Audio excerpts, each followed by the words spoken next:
everyone, and welcome back to It All Starts With a Wish podcast. I'm still Rachel. And I'm Mark. I just feel like introducing myself every time, but hopefully you've been listening. Someone's first episode. Yeah, but hopefully they've been following along. Hopefully, but maybe it's their first episode. Well, and if it was, then they don't know who we are, so... Welcome if it's your first episode. You should listen to all the rest of the episodes, too. They're great. Meh. But, okay. What are we talking about today? We're going to, especially if it's your first episode, you probably clicked on it because of its title. We're talking about must-dos with a toddler in Walt Disney World. And I feel like people get a little nervous bringing younger ones to Walt Disney World. Rightfully so. Yeah. I mean, what even is a toddler? We should have looked up, what the age range is. 2? Or 1 to 4? 3 and under, I would say, is toddler. I know, but you're not an infant anymore, I guess, once you're 1, right? Yeah, toddler age range usually runs from 1 year to 3 years of age. 1 to 3. Under 3. Under 3. But we're not talking infants. We did do an episode on that previously, on what it was like bringing our infant. Yeah. It was very close to that 1 year mark, But he was though. almost a toddler already. Yeah. He was... somewhat walking, yeah, not on his own, functioning. But... yeah, eating at tables. Much more aware than, a 3-month-old would be. So. Much, yeah. Taking it all in, looking around. So, we have some experience with this. And we can also think and list our must-dos for next time, because he's still going to be under the age of 3. Mm-hmm. So, let's get going. What is one thing that you can think of the top of your head, either that we did this last trip, or that you want to do with him, either again or for the first time, the next time we go? First haircut. But he already did a first haircut. Right out of the gate. But that was the best thing. No, I'm saying that, that... it's a must-do. Is a must-do. If you're taking even if it's not their first haircut. If you're taking a toddler... get their haircut. Get their haircut at the Harmony Barbershop on Main Street. Yes. You will not regret it. It was one of the coolest things that we did the whole trip. It was. And... it is overlooked. I think a lot of people... and it's a great deal, too. They don't know... a lot of people don't know it exists. Yeah, it was literally only $20. And he got his haircut, and he got a specialty first haircut hat, Mickey ears hat, and he got a little certificate, and he got a whole little baggie of a lock of his hair and stuff. For $20, that's a pretty good deal. Yeah, not in bad Disney at all. World. And you can get your haircut as an adult also. And I'll say they did a bang-up job. The lady who did it did a very good job. She was fast, and she did a good job. Yeah, fast and efficient. He's gone for a haircut up here since, and not quite as good as the magical lady in Florida was. I don't think it was because it was bad. I think she took more off. So we weren't prepared for it to be as short as it was, I think. Anyways, boy or girl, they do it all. And they are fast. They have toys ready. She said to us that she usually always gets the babies. So she is very well seasoned in what to do, how to do it. Especially because, they're looking around. They get distracted. But no, it was one of the best memories I think we made on that trip. So definitely a must do. And if you get super lucky, sometimes the... Dapper Dans come in and sing. Sometimes. Doesn't happen often, but usually once or twice a day, the Dapper Dans will stop by and will sing. So if you get really lucky, you could be there while the Dapper Dans sing to you and you get your haircut. Really cool. You should have got your haircut. Maybe next time. Next time we'll do a dad-son haircut, maybe. Every time we go now, we're going to get haircuts. Maybe. It was really cool. Maybe. It's going to be a tradition. It was unique, and it was fun. And not expensive. No. So, there you go. The trifecta. And how many people can say that they got their haircut on Main Street? How many people can say that they got their first haircut on Main Street? First one. I know. And his hair was getting really, really long. So, we did hold out. He could have had one back at home, but we held out for it. And I'm glad we did. And you'll just want to go on your My Disney Experience app. And just keep looking. Well, yeah, if you don't get it right away. I think that the reservation opens 60 days in advance, like most specialty things and dining reservations do. So usually 60 days in advance. Look at 60 days. We didn't, but with that being said, with those things, if you go back and you just refresh, there's a lot of cancellations. People will cancel and things will open. So we didn't get an ideal slot at first because I kind of dropped the ball and forgot about it. It sneaks up on you. It really does. Even a family with a travel agent, being myself and a seasoned Disney person, like you, it is possible to forget and drop the ball. Well, especially if it's not something that you're used to doing or thinking about. A different type of reservation. But I just kept checking, and then like a week out, we got an ideal time, and it worked perfect. So yeah, it was hard with the park reservations. That's what kind of messed everything up. Per last episode. But you don't have to worry about that anymore. All right, must do number 2 for me, which is going to be surprising coming from me. Oh, dear. That's not anything bad. But definitely meeting their favorite character, if possible. Oh, yeah. Absolutely, hands down. I'm not a character person. I wasn't as a child. I'm still not as an adult. I'll wave at them from afar. That's great. But, like, not really going to walk up and hug them. Mm-hmm. You know, it's just maybe a picture, fine, but like I'm not going to have a conversation. Toddler age range, you shouldn't have too much trouble finding your child's favorite character. Well, I'm thinking more of Playhouse Disney. That's kind of hard. Well, but they do have the Playhouse Disney. No, they do, but I'm saying like to actually meet them and interact. Like Fancy Nancy and some of those people are. Doc McStuffins, I think, is still around. But you can't like. But like definitely like Mickey Mouse, Goofy, Donald. Actually, you want to know something funny? And you might know something that I don't. But I had someone ask me recently where they could meet Mike and Sully. And I said I've only ever seen them in the parade at Hollywood Studios. You're going to look it up. I already looked it up. Did you? Yeah. And can you meet them? It doesn't specify. Probably not then. I don't know if... I know. Some things you can at certain points. I know, like, parties especially, or specialty things, they'll bring out certain characters. I don't think that they have a regular I think you could see them. That's what I told them. I said, I'm pretty sure they're in that parade at Hollywood Studios. Or they used to be. I don't even know if they do those... I don't think they do those cavalcades anymore in Hollywood Studios. They used to during COVID, so I don't think they do those anymore. Oh. Well, then I don't know. But anyways, I don't think you always can. Ask or look up. They usually have a list of characters. Experience, it's very easy to look up character experiences. They'll tell you exactly where. Note that you want to look it up for the time of day that you intend to meet them, because things will disappear on the app if they're not actively meeting. So let's say this has happened before. Let's say Moana's just meeting from like 9 to 3. If you look at the app at 5 o'clock... She's not there anymore. It may not pop up because she's not actively meeting and greeting. Right. So if you do see it on the map, that means it's happening now. Like if they're on the map, that usually means either very close to the time that they are doing the meet and greet. But yeah, that is a good point. That they will kind of disappear. So then I think a lot of people think like, oh, that they don't have one. No, they might. It's just not showing up because of the time you're looking at it. You cannot meet every character all the time. Sometimes it's just specialty things. Like Jack and Sally's a great example. You can only meet them at the Halloween and the Christmas party. So a lot of times they'll bring out the Seven Dwarves or another Halloween and Christmas party only. Sometimes for the Run Disney events, they'll bring out specialty characters, like obscure characters that you never see. Like you didn't even know that they did a meet and greet. Like, you had no idea that they were even on the list. So, like, things like that are worth checking out if you're looking for a specific character. But for this episode's purpose... Definitely bring your toddler. Your toddler is going to, like... the Fab Five. The Fab Five, or, you know, that Playhouse Disney. They're usually very good at having those characters around the meet and greet. Which would probably bring me to the next must-do, which would be to do that Playhouse Disney. Especially if they watch it.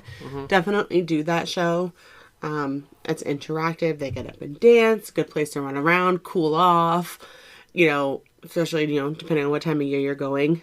But they have all their TV show friends there. So that's another really good memory that I feel like, well, memory that you'll make. But I feel like even for me personally, I have memories in Playhouse Disney. Yeah. So definitely a good one. Family friendly. Like I said, just to cool off. Like, if you're afraid they're not going to remember it, that's fine. They'll have fun, and you'll be cool inside.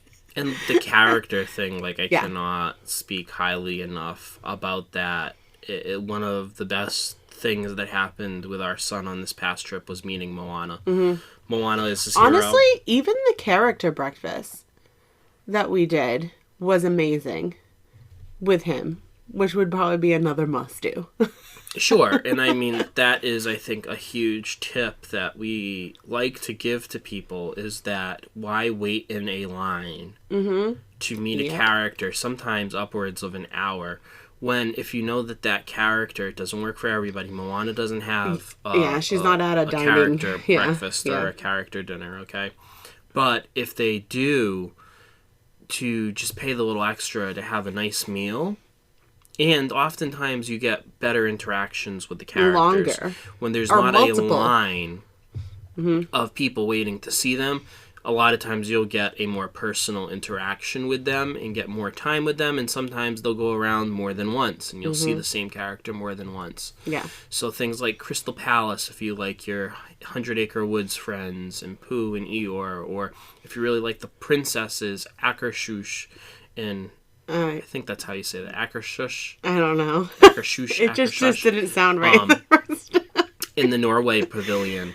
Or the castle at Magic Kingdom. What, Cinderella's Royal Table? Cinderella's Royal Table. Or the Fab Five, or iterations of your classic Disney characters. Like Chef Mickey's? Multiple different options. Chef Mickey's. Okay, Chef Mickey's. For characters, A+. Food. Yeah, the whole thing. I don't know. I'm not a big person on Chef Mickey's. I think it's overrated.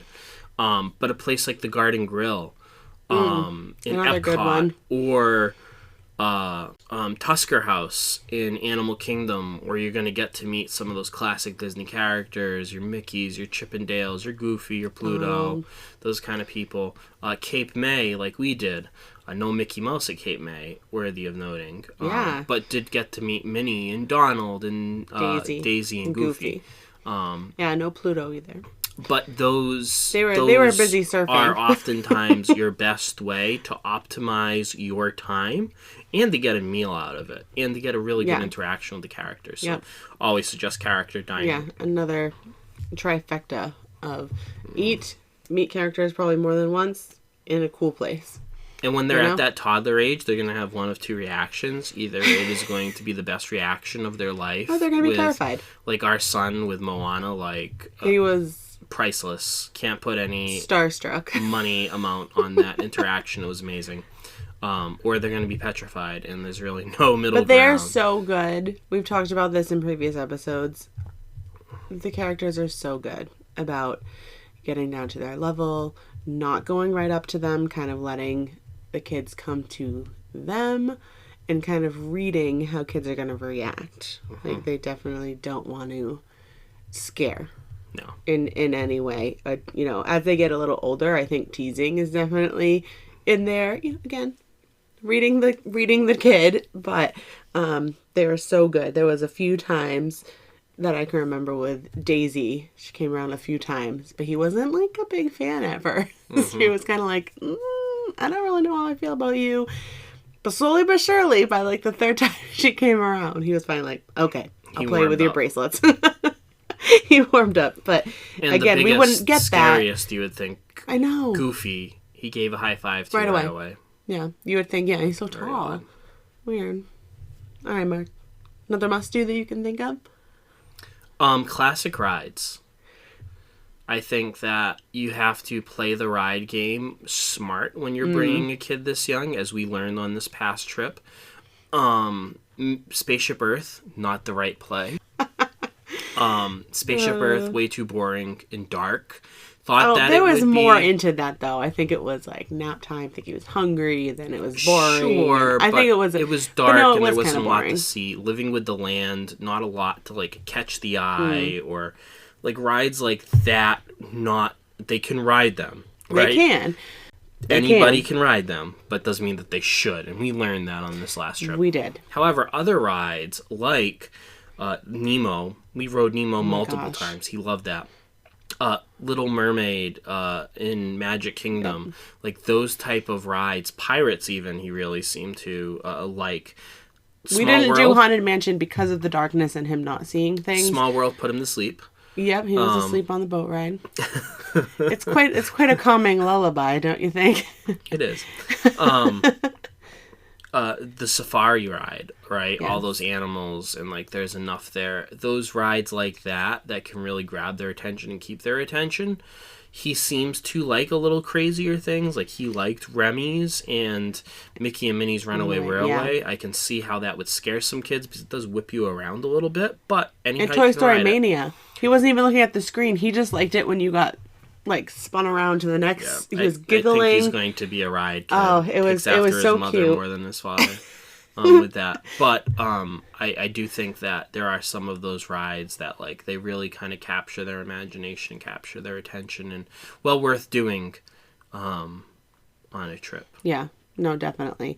I definitely think obviously knowing your kid, and sometimes you don't know, if it's their first time going on rides, like us, we weren't really sure how he was going to react to any type of ride. Like we weren't sure because he doesn't like to sit still, so we were kind of nervous. Like even though we were in a clamshell for Finding Nemo, we were like, he has to sit, he has to, he can't get down, he can't do any of that. But no, he loved it, and we rode it a lot.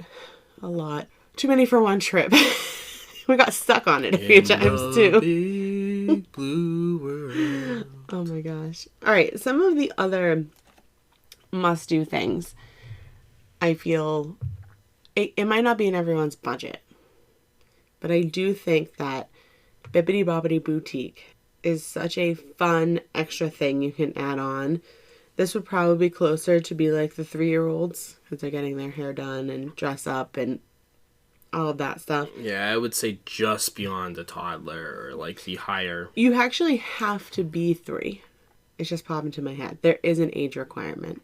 You do have to be 3 to do it. But teetering on that toddler age of like an extra thing, I definitely think that it's a must do if they're into that and they want to do it. But just know it is a sit down thing and they get their hair done. And it's a whole experience and it's wicked cute. And every kid that comes out of there is just adorable.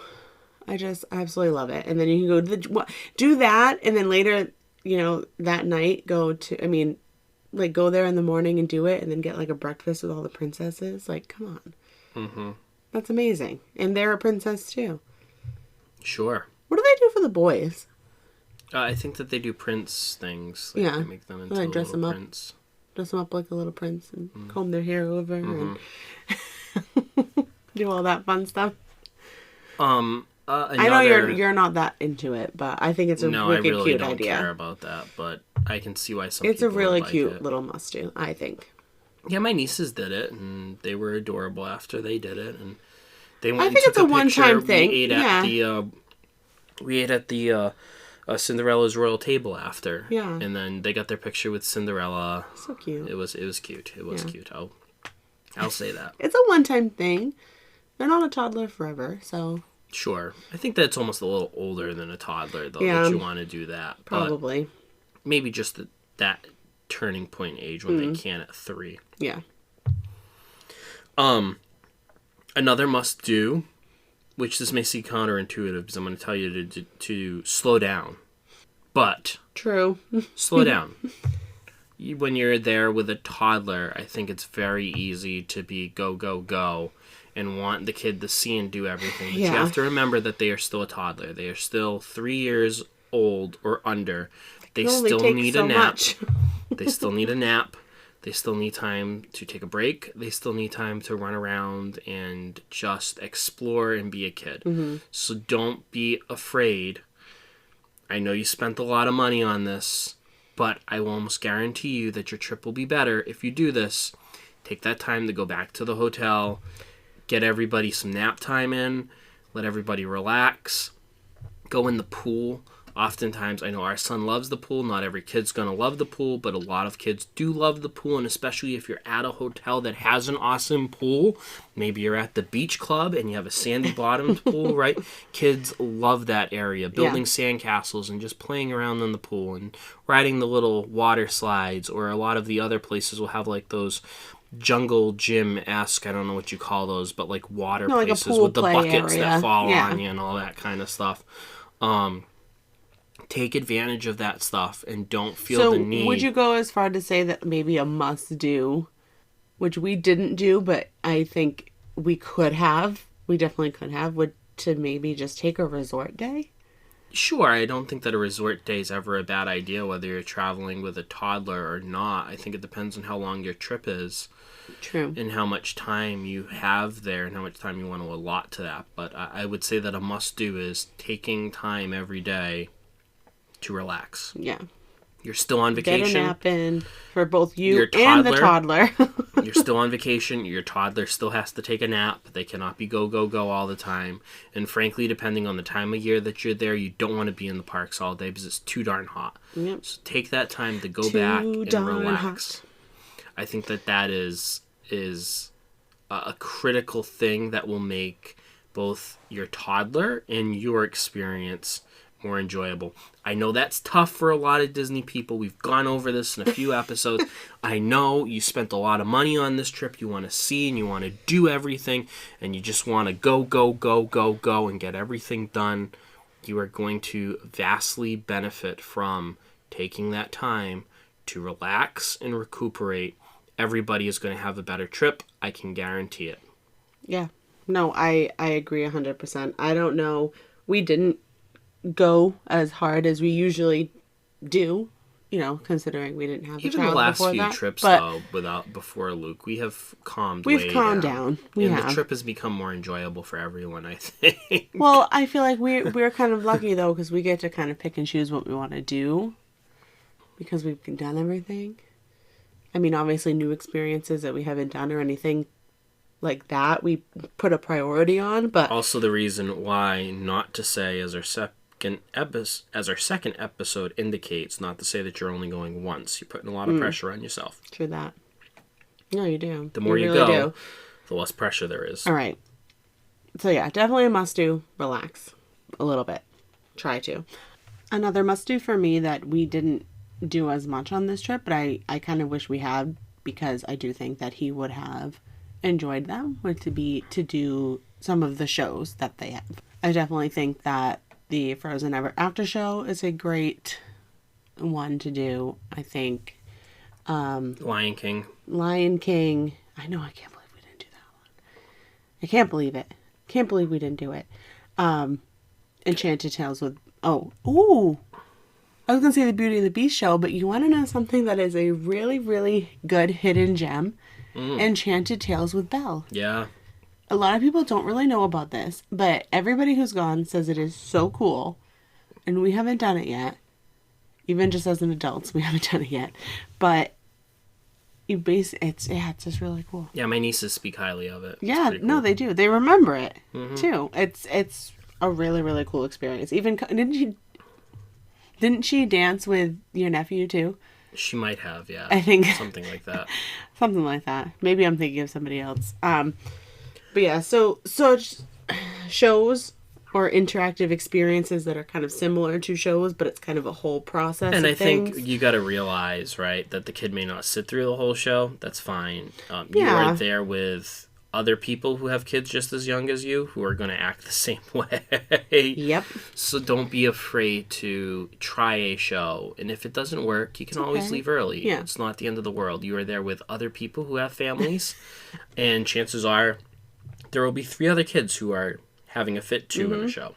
Yeah. So don't let that or just like not having it, not even full tantrum. Just like, worry, I'm not. Yeah, don't let that worry keep you from going to a show, because there are some shows that are some are longer, some are shorter. Like, I could definitely see Finding Nemo the musical being a longer one. It is, but that's also one, there's so much happening all the time. I know, it is so... And the lights, and the puppets, and... It's kind of mesmerizing, I guess, for singing, little ones. Yeah. I think that's key, is that all these shows have a lot of singing in them, and that keeps kids' attention. Yeah.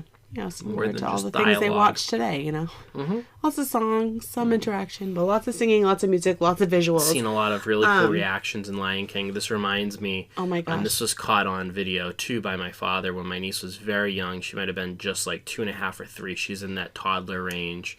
And it was the Beauty and the Beast show. And the video is her just, if you're familiar with it, it's kind of like stadium seating. And in one portion of it, the seats are all like those metal bleachers. Yeah. If you're familiar with like sporting events and stuff, they're like metal bleachers. Well, it's an outside theater. Just her standing up. And she has both of her hands on top of the seat in front of her. And she has her chin right on top of her hands. And she is just engrossed in the show and so into it. And it was like at the part where Gaston is like singing about Kill the Beast and stuff. And she's just like in it. The anxiety in her eyes, like, oh my, I know this part of the movie. I'm pretty sure that was the trip that we went that she was like 2. Yeah. And she was just so into it. So don't be afraid. These shows are made with the kids fact and that families in mind. An entire family is going to watch this in mind. So they are designed in a way that is meant to keep an adult's attention as well as a young child's attention. So don't be afraid to do those shows. Which is hard to do sometimes. Yeah. But they keep my attention, so... They do. And the Lion King show, I feel like, is a must every time that you go. Oh, yes. It is. There's so much going on. I honestly think because we did take it easy, I think we just kind of ran out of time. Yeah. Which is why we didn't do it. I don't know. The problem with the shows, I think, is that... the times that they're obviously at only set times. Yeah. So you have to time it perfectly, which is really tough to do with a kid who's taking multiple naps a day and... doing other things and needs to eat and needs to do things. So I think that's what makes the we could be like walking on our way to the show. It's like, oh, he fell asleep. When you have okay. Right. Well, we're not doing that then. When you have an infant or a toddler, like time and timing things is tough. Yeah. So trying to work in a show can be tough. If you can't do one though, I definitely think it's a must do. If it can be one of their favorite things, fantastic. If it's not, that's okay too. I'm sure they will still love it. And there are other shorter shows, like all the ones that we've mentioned have been the longer, more theatrical performances. But there's also, we did the Lightning McQueen show with that little ride experience thing, and it was... I mean, I was even overstimulated. I was overwhelmed, and he loved it. He was like, oh my gosh, there's so much happening. Yeah. All of a sudden, Mater's singing, and then there's smoke. They're in a race, and then lightning's popping out on stage, and like, it's crazy. I mean, I wish I could be in his little head and know what he was thinking with all of that stuff going on. He must have been it kept his attention. What the heck is happening? He was in it. He was. So he was in it. They do have the shorter shows like that too that I think are good options. Yeah, more like experiences than a show per se. I definitely think that if you can do any other add-on things, I know if you have a little one, it could be a little boring.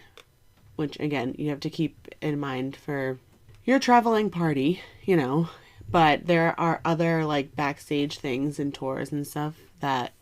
Oh! I just thought of a really good one. Sometimes I have to, talk my way through things. Rafiki's Planet Watch.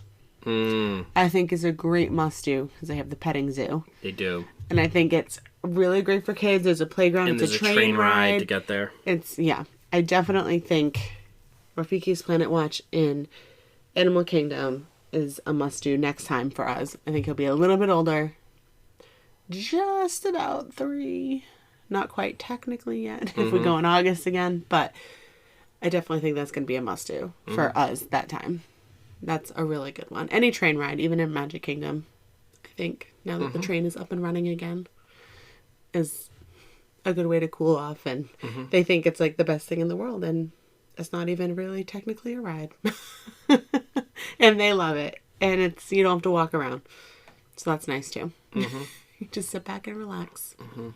Do you have any other must-dos that you can think of? While we're talking about transportation, I think using Disney transportation in fun ways can also be a fun thing to do with a toddler. For example, if you can take a boat somewhere, take a boat.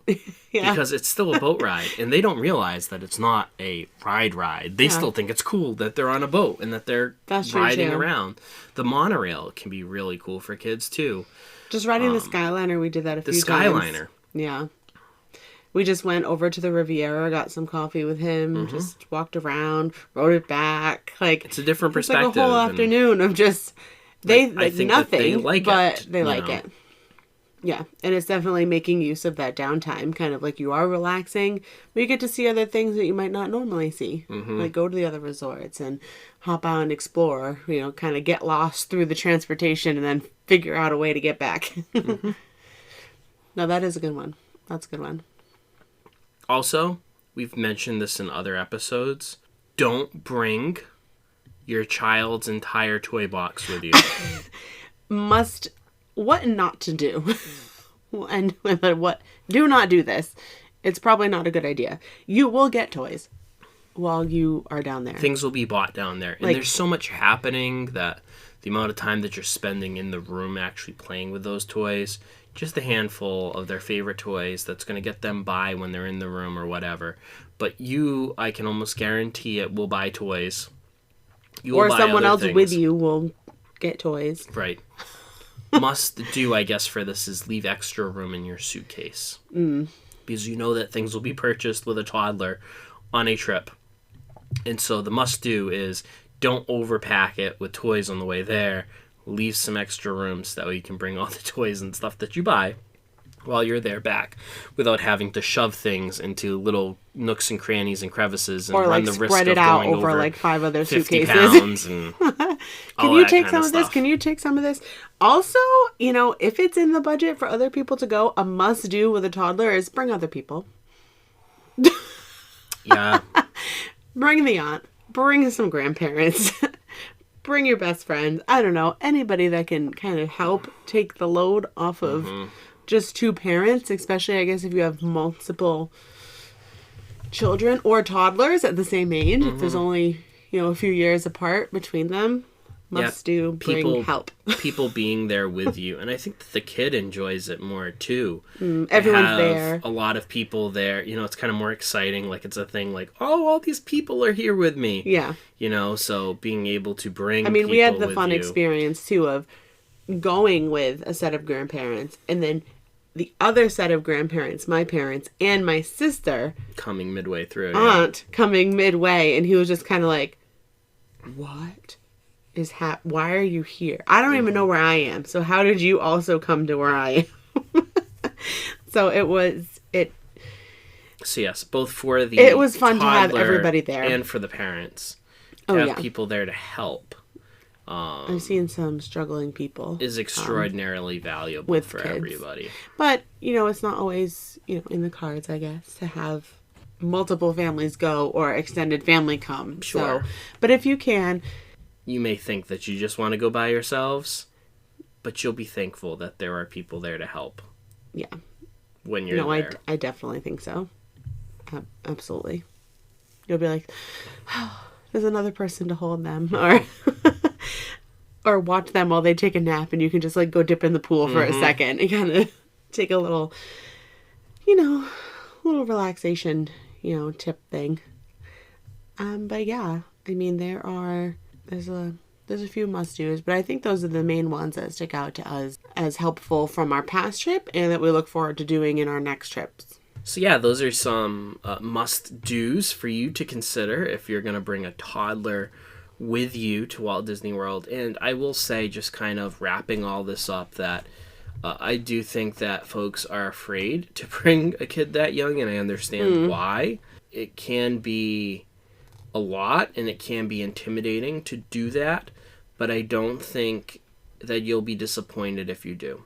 I agree, 100%. So definitely I don't think that I've ever talked to someone that has regretted bringing a toddler. No. Talk to people who regretted bringing older kids.